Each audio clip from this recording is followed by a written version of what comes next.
Quando o apóstolo Paulo chegou na cidade de Atenas, o apóstolo Paulo encontrou um altar que estava escrito ao Deus desconhecido.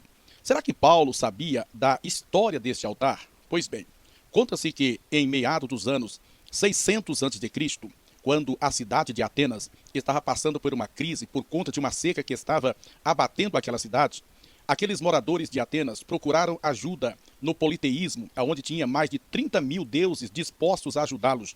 E nenhum desses deuses da mitologia grega pôde ajudar a cidade de Atenas por conta da sua crença e não trouxeram a solução do seu problema.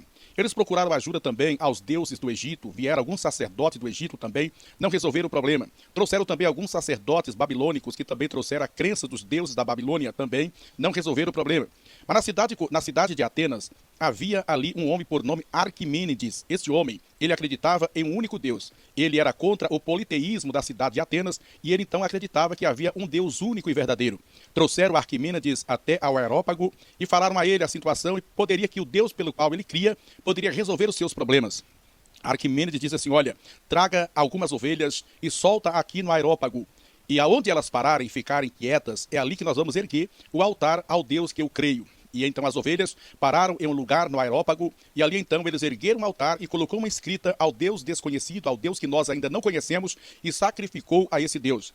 E diz a história que a partir daquele momento a chuva voltou, e o problema que estava alastrando a cidade de Atenas veio a solução.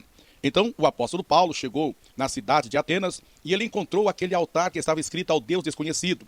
Provavelmente o apóstolo Paulo sabia da história deste altar. Por isso ele então começou a propagar, começou a filosofar, falar a respeito do Deus que os atenienses não conheciam, mas o apóstolo Paulo a conhecia. O Deus de Arquimênides que ele propagava é o Deus que Paulo estava anunciando. É o Deus que criou os céus, que criou a terra e que deu Jesus Cristo, seu único filho, o nosso Senhor, para salvar toda a humanidade. Se você não sabia, fica aí essa dica.